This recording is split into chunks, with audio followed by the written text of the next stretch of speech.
મોલને બોમ્બથી બ્લાસ્ટથી ઉડાવી દેવાનો ધમકીભર્યો ઈમેલ મળતા જ દોડધામ મચી ગઈ છે। સુરતના વીઆર મોલના નામે અજાણ્યા શખ્સોએ ધમકીભર્યો ઈમેલ કર્યો છે। ઈમેલમાં ધમકી આપવામાં આવી છે કે વીઆર મોલમાં અમે બોમ્બ બ્લાસ્ટ કરવાના છીએ, જેટલા લોકોને બચાવવા હોય તેટલા લોકોને બચાવી લો। આ પ્રકારનો ધમકીભર્યો ઈમેલ મળતા જ સુરત પોલીસે હાઈ એલર્ટ જાહેર કરીને સમગ્ર મોલને ખાલી કરાવ્યો છે। ઉમરા પોલીસની ગાડીઓ મોલમાં દોડી આવી છે। સુરતના એડિશનલ પોલીસ કમિશનર કે.એન. ડામોરે ઝી 24 કલાકને માહિતી આપતા જણાવ્યું કે સમગ્ર દેશમાં 52 સ્થળે બોમ્બ ગોઠવ્યા હોવાનો પોલીસને ઈમેલ મળ્યો છે, એટલે કે માત્ર સુરત નહીં, દેશભરના 52 સ્થળોએ બોમ્બ બ્લાસ્ટ કરવાનો ધમકીભર્યો ઈમેલ મળ્યો છે।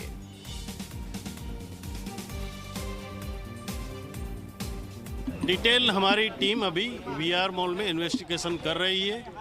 वीआर मॉल खाली कर दिया है। हमारी बीडीडीएस टीम और क्राइम का अधिकारी अभी चेक कर रहे हैं। 4 बजे के आसपास मिला था, अभी इन्वेस्टिगेशन चालू। अंदर हमारी अलग अलग टीम, लोकल पुलिस भी है, क्राइम सिटी क्राइम भी है, एसओजी भी है और बीडीडीएस टीम है। तमाम लोग अंदर चेक कर रहे हैं। ऐसा मेल पूरा 52 जगह पे ऐसा मेल किया है ऑल ओवर।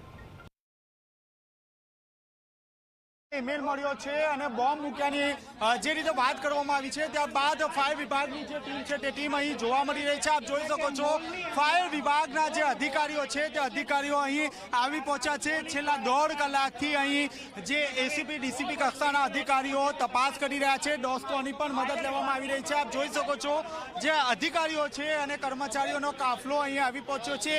અંદાજિત 4 જેટલી ફાયરની જે ગાડીઓ છે તે ગાડીઓ વીઆર મોલ ખાતે આવી પહોંચી છે।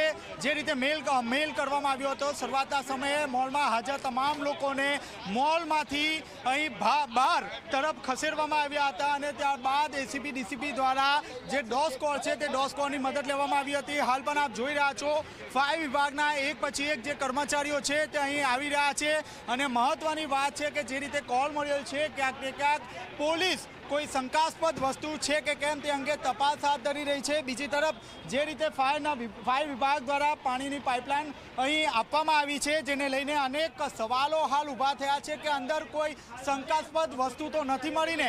હાલમાં આપ જોઈ રહ્યા છો જે રીતે શંકાસ્પદ વસ્તુ જો કોઈ મળી હોય તેવી અહીં જે હરકત છે તે હરકત જોવા મળી રહી છે। આપ જોઈ શકો છો સતત જે છે તે ફાયર વિભાગની જે ટીમ છે તે ટીમ કામ કરી રહી છે અને આ રીતે અલગ અલગ જે ટીમો છે તે ટીમો દ્વારા સતત જે છે તે કામગીરીમાં જોતરાય છે। હાલ તો ડોસ્કોની મદદ લેવામાં આવી રહી છે। આપ જોઈ શકો છો ડોસ્કોની જે મદદ છે તે મદદ અહીં લેવામાં આવી રહી છે અને મહત્વની વાત છે કે જે ફાયર વિભાગની ટીમ અચાનક શા માટે આવી, અનેક સવાલો હાલ તો અહીં ઊભા થયા છે અને ખાસ કરીને છેલ્લા 1.5 કલાકથી સમગ્ર જે મોલ છે તે મોલની તપાસ હાથ ધરવામાં આવી રહી છે। હાલ તો જે પોલીસની જે ટીમ છે તે ટીમ દ્વારા પાર્કિંગ એરિયા જે છે તે પાર્કિંગ એરિયાની મદદ લેવામાં આવી રહી છે અને પાર્કિંગ એરિયામાં પણ તપાસ હાથ ધરવામાં આવી રહી છે। જી સર, ટીમ પહોંચી છે, શું કારણ?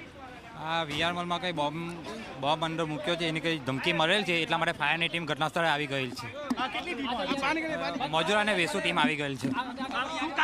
જી આપે જે રીતે જોયું તે રીતે ફાયર વિભાગની જે ટીમ છે તે ટીમ અહીં આવી પહોંચી છે। જે રીતે અહીં બોમ્બ મૂક્યા હોવાની જે વાતો હતી તે વાતોને લઈને ફાયર વિભાગની જે ટીમ છે તે ટીમ અહીં આવી પહોંચી છે। બીડીએસની જે ટીમ છે તે ટીમ પણ અહીં આવી પહોંચી છે। ક્યાંક એ વાતના સંકેત આપી રહ્યા છે કે મોલમાં કોઈ અજુગતું કે શંકાસ્પદ વસ્તુ મળી હશે।